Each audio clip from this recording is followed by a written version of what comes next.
रश्मि बहुत ही सीधे और सरल स्वभाव की थी और उसको जीवन के दांव पेच कुछ कम समझ आते थे। रश्मि को जब देखने लड़के वाले आए थे तो भी रश्मि कुछ ज्यादा बोल नहीं पाई थी।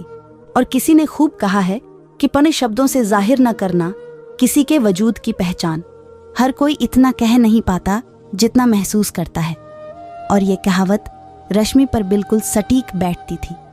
लड़के वालों को रश्मि की सादगी पसंद आ गई और बात पक्की हो गई।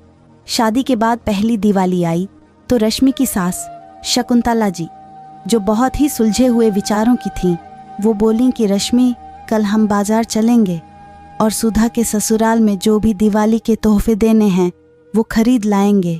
पहले मैं अकेली जाती थी, अब मैं तुम्हारे साथ जाऊंगी।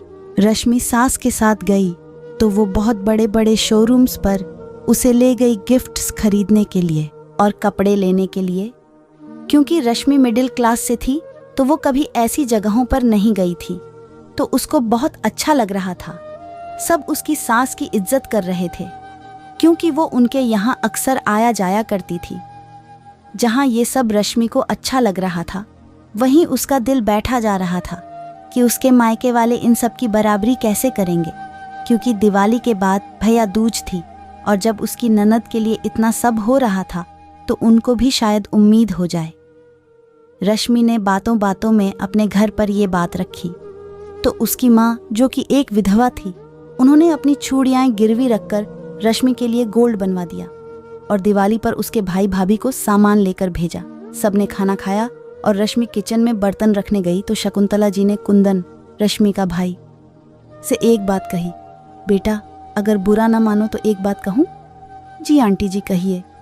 ये जो भी कुछ तुम लाए हो वो मैं जानती हूँ अपने सामर्थ्य के बाहर से लाए हो, क्योंकि हर लड़की अपने मायके का मान चाहती है अपने ससुराल में। पर मेरा निवेदन है कि 250 RS और एक मिठाई के डिब्बे से ज़्यादा मैं कुछ नहीं रखूँगी, क्योंकि भाई का हक होता है बहन को देना। इसलिए ये शगुन और तुम दोनों का प्यार हमेशा मीठा बना रहे, इसलिए ये मिठाई काफ़ी है।